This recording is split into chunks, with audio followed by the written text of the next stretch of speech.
kainin natin to. Iba't ibang klaseng chocolate drinks tayo. Tara, let's go! Tikman na natin. First, itong chocolate flavor na to ng Magnolia. Pero syempre, bago natin ito kainin, don't forget to follow me and comment sa comment section. Next, kakainin na or iinumin natin ha. Tikman na natin.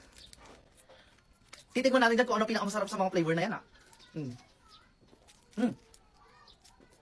Masarap din siya ha.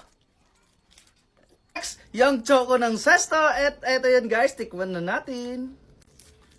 Ay pa niya matusok. Parang mas mild yung chocolate na to. Hindi siya ganun katapang. Next, itong Milo chocolate milk. Pero pa guys, tikman na natin tong Milo.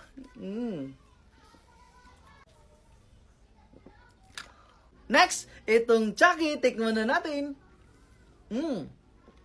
Comment niya kayo sa comment section kung ano mas favorite nyo dyan ha. Like, follow, comment, and share. Bye-bye!